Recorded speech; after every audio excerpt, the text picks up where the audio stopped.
ಚಾಂದ್ ಶೆರದಾವಾಡ ಪ್ರದೇಶದಲ್ಲಿ pump set cable ಕಳ್ಳತನ ಮುಂದುವರಿಕೆ, ರೈತರ ಬದುಕು ಆತಂಕದಲ್ಲಿ. ಸದಲಗ ಪೊಲೀಸರ ನಿರ್ಲಕ್ಷ್ಯದ ರೈತರಿಂದ ಆರೋಪ. ಕಳ್ಳನ ಬೈಕ್ ಹಾಗೂ ಆಧಾರ್ ಕಾರ್ಡ್ ಸ್ಥಳದಲ್ಲೇ ಪತ್ತೆ. ನಿಪ್ಪಾಣಿ ತಾಲೂಕಿನ ಚಾಂದ್ ಶೆರದಾವಾಡ ಗ್ರಾಮದ ನದಿ ತೀರದ ಕೃಷಿ ಜಮೀನುಗಳಲ್ಲಿ ಪಂಪ್ಸೆಟ್ಗಳ ವಿದ್ಯುತ್ ಕೇಬಲ್ ಕಳ್ಳತನದ ಘಟನೆಗಳು ನಿರಂತರವಾಗಿ ನಡೆಯುತ್ತಿದ್ದು, ರೈತರು ತೀವ್ರ ಸಂಕಷ್ಟಕ್ಕೆ ಸಿಲುಕಿದ್ದಾರೆ. ಕಳೆದ 6 ತಿಂಗಳಿನಿಂದ ನಡೆಯುತ್ತಿರುವ ಈ ಕಳ್ಳತನ ಪ್ರಕರಣಗಳಲ್ಲಿ ತಪ್ಪಿತಸ್ಥರನ್ನ ಬಂಧಿಸಲು ಸದಲಗ ಪೊಲೀಸರು ವಿಫಲರಾಗಿದ್ದಾರೆ ಎಂದು ಗ್ರಾಮ ಪಂಚಾಯತ್ ಉಪಾಧ್ಯಕ್ಷ ಅಣ್ಣಾ ಪಾಟೀಲ್ ಮತ್ತು ರೈತರು ಆರೋಪಿಸಿದ್ದಾರೆ. ಕಳ್ಳತನದ ಕುರಿತು ದೂರು ದಾಖಲಿಸಲು ಹಲವಾರು ಬಾರಿ ಸದಲಗ ಪೊಲೀಸ್ ಠಾಣೆಗೆ ಹೋದರೂ ಕೆಲವು ರೈತರ ಎಫ್ಐಆರ್ ದಾಖಲಿಸಲು ಪೊಲೀಸರು ವಿಳಂಬ ಮಾಡುತ್ತಿದ್ದಾರೆ ಎಂದು ಸಾಮಾಜಿಕ ಕಾರ್ಯಕರ್ತ ಹಾಗೂ ಪ್ರಗತಿಪರ ರೈತ ಕುಮಾರ್ ಪಾಟೀಲ್ ಆರೋಪಿಸಿದರು. ಗುರುವಾರ ಮಧ್ಯರಾತ್ರಿ ವೇಳೆ ನದಿ ತೀರದಲ್ಲಿದ್ದ ಪಂಪ್ಸೆಟ್ಗಳ ಕೇಬಲ್ ಕಳವು ಮಾಡಿಕೊಂಡು ಪರಾರಿಯಾಗುತ್ತಿದ್ದ ಮಹಾರಾಷ್ಟ್ರ ಮೂಲದ ವ್ಯಕ್ತಿಯನ್ನು ರೈತರು ಬೆನ್ನಟ್ಟಿದ್ದಾರೆ. ಈ ವೇಳೆ ಆತ MH09GG1520 ಸಂಖ್ಯೆಯ ಎಲೆಕ್ಟ್ರಿಕ್ ದ್ವಿಚಕ್ರ ವಾಹನವನ್ನು ಸ್ಥಳದಲ್ಲೇ ಬಿಟ್ಟು ಪರಾರಿಯಾಗಿದ್ದಾನೆ. ಅಲ್ಲದೆ ಸ್ಥಳದಲ್ಲಿ ಆತನ ಆಧಾರ ಗುರುತಿನ ಚೀಟಿಯು ಪತ್ತೆಯಾಗಿದೆ ಎಂದು ರೈತರು ತಿಳಿಸಿದ್ದಾರೆ. ಮೊಹರಂ ನಿಮಿತ್ತ ರಾತ್ರಿ ನದಿಗೆ ನೀರು ತರಲು ತೆರಳಿದ್ದ ಗ್ರಾಮಸ್ಥರಿಗೆ ಅನುಮಾನ ಉಂಟಾಗಿ ಈ ಘಟನೆ ಬೆಳಕಿಗೆ ಬಂದಿದೆ. ಕಳೆದ 2 ತಿಂಗಳಲ್ಲಿ ನದಿ ತೀರದ ಚಾಂದ್ ಶೆರದಾವಾಡ, ಬೋರಗವಾಡಿ ಹಾಗೂ ಡೋಣೆವಾಡಿ, ಬೆಡಕಿಹಾಳ್ ಗ್ರಾಮಗಳ 23 ರೈತರ ಪಂಪ್ಸೆಟ್ ಮೋಟಾರ್ ಹಾಗೂ ಕೇಬಲ್ಗಳು ಕಳವಾಗಿವೆ.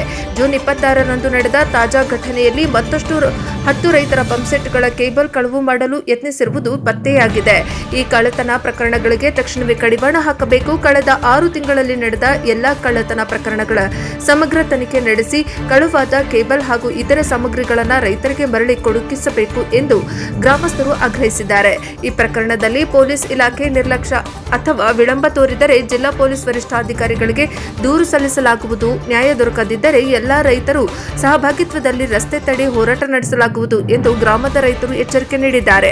ಈ ಸಂದರ್ಭದಲ್ಲಿ ಗ್ರಾಮ ಪಂಚಾಯಿತಿ ಮಾಜಿ ಅಧ್ಯಕ್ಷ ಸುರೇಶ್ ಖೋತಾ, ರೈತ ಸಂಘದ ತಾಲೂಕು ಅಧ್ಯಕ್ಷ ಸುನಿಲ್ ಪಾಟೀಲ್, ಅಣ್ಣಾ ಪಾಟೀಲ್, ಕುಮಾರ್ ಪಾಟೀಲ್, ಶೀತಲ್ ಪಾಟೀಲ್, ಕಿರಣ್ ಪಡ್ಲಿಹಾಳೆ, ನ್ಯಾಯವಾದಿಗಳಾದ ಮಲ್ಲಿಕಾರ್ಜುನ ಮರ್ಜಕ್ಕೆ, ನಾರಾಯಣ ಹಿರವೆ, ಶಬ್ಬೀರ್ ಮುಜಾವರ್, ಶಿವಾಜಿ ರೂಪಾಳೆ, ಅಪ್ಪಾಸೆ ಇಂಗಳೆ, ಅಜಿತ್ ತೋಡ್ಕರ್, ಬಾಳಾಸಾಹೇಬ್ ಹಿರವೆ, ಸಚಿನ್ ಪಾಟೀಲ್, ಆಶೀಶ್ ಪಾಟೀಲ್, ಪದ್ಮರಾಜ್ ಪಾಟೀಲ್ ಸೇರಿದಂತೆ ಶೆರದಾವಾಡ, ಡೋಣೆಪಾಡೆ, ಬೋರಗವಾಡೆ ಹಾಗೂ ಬೆಡಕಿಹಾಳ ಗ್ರಾಮದ ರೈತರು ಮತ್ತು ಗ್ರಾಮಸ್ಥರು ಉಪಸ್ಥಿತರಿದ್ದರು. ವರದಿ ಕೃಷ್ಣ ಅರಗೆ, NKS TV4, ಬೆಡಕಿಹಾಳ.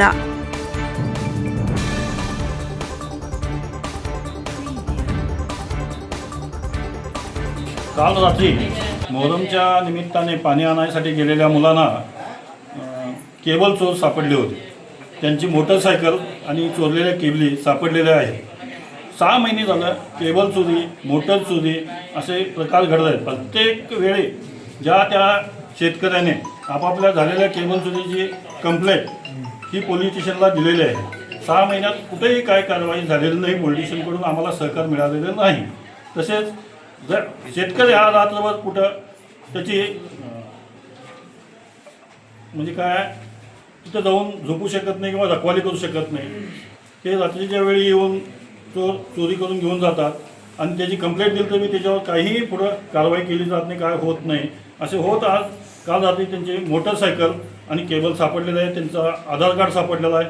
त्यांचे मोटरसायकलचे RC बुक नंबर सगळं सापडलेलं आहे. त्याच्यावर पोलीस स्टेशननं रीतसर कारवाई करून त्यांना पकडून आमच्या ज्या काय चोऱ्या होत आहेत त्या थांबवल्या जाव्यात एवढ्याच आमच्याकडून त्यांना शेतकऱ्याकडून आणि मुद्देमाल जो गेला आज मुदत तो मिळावा, शेतकऱ्यांना तो मिळवून द्यावा पोलीस स्टेशनने आणि सरकारने, एवढं आमचं त्यांच्याकडे मागणं आहे. आणि ते पूर्ण झाल्यास आम्ही त्या पद्धतीनं तहसीलदार SP साहेबांना एक निवेदन देऊन एक त्यांना हे सांगून आम्ही पुढची कारवाई करायचा विचार करत आहे. गावचे शेतकरी सुनील पाटील म्हणून गेले 6 महिने झाले आमच्या गावात मोटर चोरी, केबल चोरी होत आहे. मागं एक 8 दिवसापाठीमागं आमचे 5 जणांचे मोटर गेले. त्याच्यानंतर काल रात्री मोहरमच्या दिवशी केबली चोरीला गेले. केबली चोरी करत असताना चोरांना तिथली लोक पोरं वगैरे म्हणजे पाठलाग करून पकडायचे प्रयत्न केले. पण त्यांना फक्त ते चोर काय हाताला लागले नाहीत, पण त्यांची गाडी आणि त्यांनी चोरलेले केबल एवढं गावलं आहेत. आणि हे पत्रकार परिषदेच्या माध्यमातून आम्ही पोलीस प्रशासनाला पोलीस प्रशासन शेतकऱ्यांचं म्हणणं व्यवस्थित ऐकून घेत नसल्या कारणाने आम्ही इथे तानशेरदवाडी येथे ग्रामपंचायतमध्ये पत्रकार परिषद घेऊन पत्रकारांच्या माध्यमातून पोलिसांना आम्हाला न्याय योग्य पद्धतीने न्याय त्यांच्याकडून मिळावे एवढं विनंती करतो. गाडीचा नंबर आहे, हां एवढं नव्हे ते त्यांचा आधार कार्ड आणि इतर गोष्टी पण सापडल्या आहेत. त्याच्या आधारे पोलिसांनी त्या चोरांना पकडून आम्हाला न्याय द्यावे एवढी विनंती. अज्ञात चोरट्यांकडून मिळालेले जे मुद्देमाल आहेत, आता तुम्ही एक गाडी सापडल्या, त्यानंतर आधार कार्ड सापडलेलं आहे, आता तुम्ही नंबर प्लेट पण दाखवत आहे, हे सर्व पोलीस स्टेशनला जमा करून FIR नोंद करणार आहात का नाही? हो करणार आहे. ज्यावेळी रात्री ही घटना झाली त्यावेळेस आम्ही पोलीस स्टेशनला म्हणजे कॉल करून हे म्हणजे सूचना दिलेल्या आहे. पोलिसांनी सकाळी येतो, नंतर येतो, सकाळी फोन केल्यानंतर दुपारी येतो. त्यानंतर आमचं राज्याध्यक्ष राजू पवार यांना फोन केल्यानंतर त्यांचा वर्ण दबाव आल्यानंतर आता रागारागाने इथं पोलीस येऊन आम्हालाच उलट तंबी देऊन गेले आहेत. ಶಿರದವಾಡ ಗ್ರಾಮದ ವ್ಯಾಪ್ತಿಯಲ್ಲಿ ಬರುವ ಶೇತಿ ಪಂಪ್ಸೆಟ್ಗಳು ಮತ್ತು ಮೋಟರ್ಗಳು, ಬಾವಿ ಮೋಟರ್ಗಳು, ಎಲ್ಲ ಮೋಟರ್ಗಳ ಕಳ್ತನ ಆಗ್ತಿದೆ. ಎಲ್ಲ ರೈತರು ಕೂಡಿ, ಎಲ್ಲ ಮೋಟರ್ಗಳು ಹೋಗಿನ ಎಲ್ಲ ರೈತರು ಕೂಡಿ ಒಂದು ತಕರಾರು ಅಂತ 6 ತಿಂಗಳ ಗಂಟಲೆ ಸ್ಟೇಷನ್ಗೆ ಹೋಗಿ ಹೇಳಿ ಮನವಿ ಕೊಟ್ಟು ಬಂದಿದ್ರು. ಆದ್ರೆ ಅದಕ್ಕೆ ಏನೋ ಇದಾಗೋಗಿತ್ತು. ಈ ಸಲ ಸಿಕ್ಕಿದ್ರು. ನಿನ್ನೆ ರಾತ್ರಿ ಮೊಹರಮದ ನಿಮಿತ್ತವಾಗಿ ನೀರು ತರಲಿಕ್ಕೆ ಹೋದ ಹೊಳೆ ದಂಡೆಯಲ್ಲಿ ನೀರು ತರುವಾಗ ಕೆಲವೊಂದು ಜನರಿಗೆ ಕಾಣಿಸ್ ಕೂಡಲೇ ಅವ್ರನ್ನ ಕರೆದ್ರು. ನೀವು ಯಾಕೆ ಬಂದ್ರೆ ಓಡಿ ಹೋದ್ರು.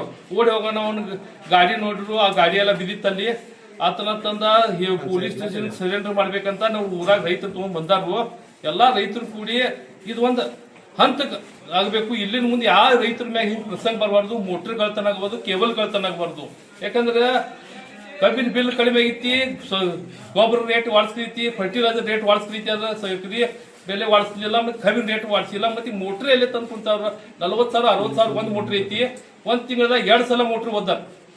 ಆ ರೀತಿ ಎಲ್ಲೇದು 2 ಸಲ ಮೋಟ್ರ್ ತಂದು ಕುಂತಾವ. ಕೇಬಲ್ 2 ಸಲ ಓದಾರ.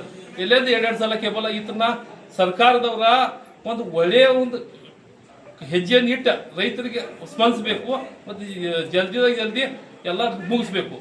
ಈಗ ಸರ ನಿಮ್ದು ಇದು ಗ್ರಾಮ ಯಾವ ತಾಲೂಕಿನಲ್ಲಿ ಬರ್ತದೆ? ನಾವು ನಿಪ್ಪಾಣಿ ತಾಲೂಕಾ, ಬೆಳಗಾವಿ ಜಿಲ್ಲಾ. ಮತ್ತು ಯಾವ ಸ್ಟೇಷನು ನಿಮ್ಮದು? ಸದಲಗಾ ಸ್ಟೇಷನ್ ಬರ್ತಿದೆ. ಕಳೆದ ಎಷ್ಟು ದಿನಗಳಿಂದ ಈ ಒಂದು ಪ್ರಕರಣ ನಡೀತಾ ಇದೆ? 6 ತಿಂಗಳಿಂದ ಈಗ ನಡೀತಾ ಇದೆ. 6 ತಿಂಗಳಿನಲ್ಲಿ ಎಷ್ಟು ಸಲ ನೀವು